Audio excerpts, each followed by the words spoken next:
Mission எடை கூடணும். போனோம்.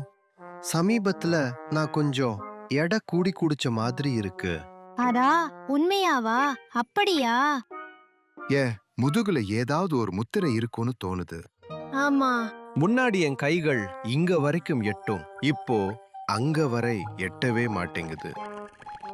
ஆனா உன் உடம்பு இப்போ கொஞ்சம் உருத்து போயிருக்கும் போலதான் எனக்கு தோணுது. இல்ல என்ன சரியாக எடை பார்த்து கொள்ள ஒரு பொருள் என்கிட்ட இருக்கே.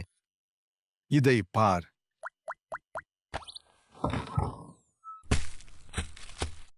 பார், முன்னாடி இது இந்த குறியிடத்துக்கு வரை உருண்டு போயிருக்கும், இப்போ அப்படி போகவே மாட்டேங்குது. அது உண்மையாவே வேலை செய்யுமா?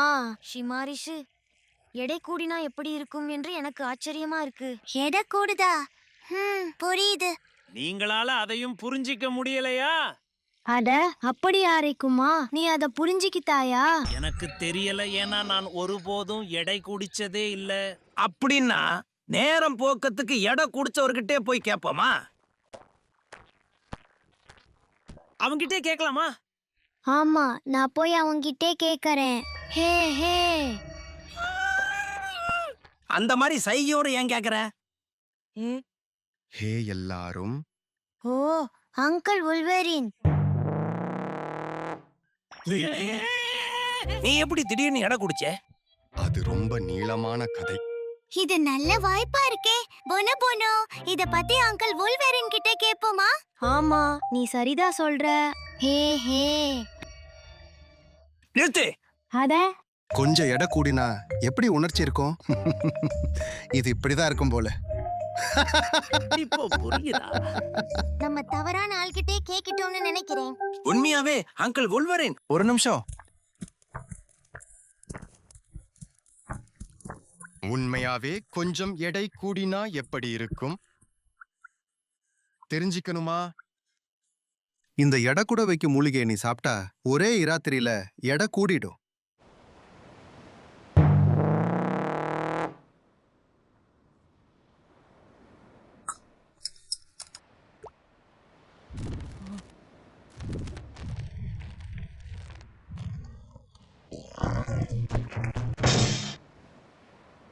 புரியுது. எடை கூடின பிறகு இப்படித்தான் இருக்கும் போல, இல்லையா? ஓஹோ, ஓ அப்பா.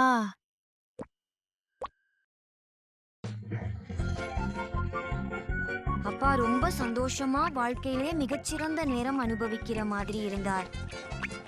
அவர் ரொம்பவே என்ன தொந்தரவு பண்றா. என் அக்கா என்ன தொந்தரவு பண்றா.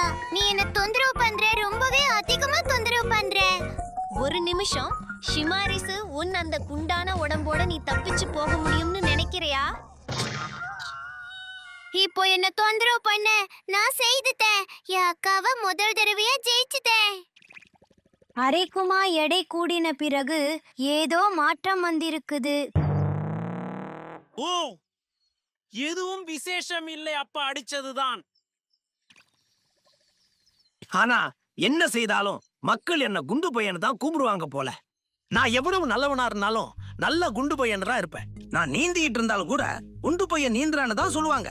வலியும் சோகமும் காரணமா நான் அழுதாலும் கூட வலியும் சோகமும் காரணமா அழுமா குண்டு பையன் தான் இருப்பேன். ரொம்ப கஷ்டமா இருக்கே இல்லையா? ஆனா எனக்கு பார்த்தா எடை கூடினது நல்ல விஷயமா தான் மாறிச்சு. ஆமா ஆமா, எனக்கும் நல்ல ஒரு விஷயம் நடந்துச்சு. அது என்ன? அதாவது இப்போ நான் நிறைய சாமான்களை தூக்கி கொள்ள முடியும். இன்னும் ஏதாவது இருக்கா?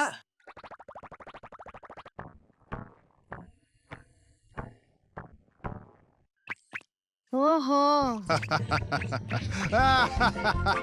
அப்பா மீண்டும் ரொம்ப சந்தோஷமா இருந்த மாதிரி தெரிஞ்சது.